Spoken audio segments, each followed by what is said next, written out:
चला तर पाहूया क्लाउडचे चॅलेंजेस काय आहेत, आव्हानं काय आहेत. क्लाउड खरं फार छान आहे, पण त्यात काही अडचणी येतात का?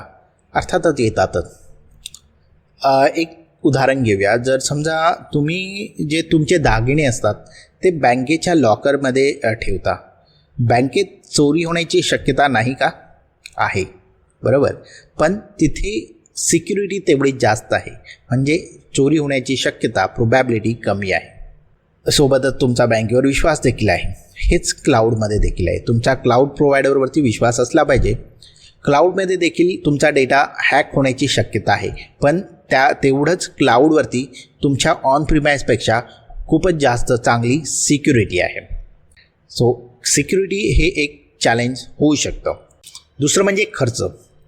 आता समजा तुम्ही काही दिवसासाठी बाहेर जात आहेत आणि आठवड्यासाठी बाहेर फिरायला गेला आहात, पण त्या पिरियडमध्ये तुम्ही तुमच्या घरातला नळ चालू ठेवला, तुमचे फॅन चालू ठेवले, AC चालू ठेवला, TV चालू ठेवली, लाईट्स चालू ठेवल्या, तर तुम्ही त्या वापरत नाही आहेत तरी देखील त्या 24 तास चालू आहेत.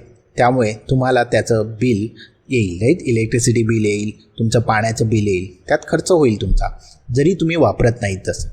हेच क्लाउडच्या बाबतीतही आहेत.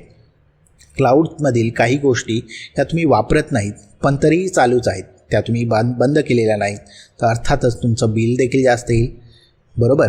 तर हा जो आहे हे कॉस्ट मॅनेजमेंट हे देखील एक चॅलेंज आहे क्लाउडमध्ये. आणि तिसरं आव्हान म्हटलं तर डिपेंडन्सी. आपल्याकडे खूप सारे क्लाउड प्रोव्हायडर आहेत. तर एक्झाम्पल घेऊया.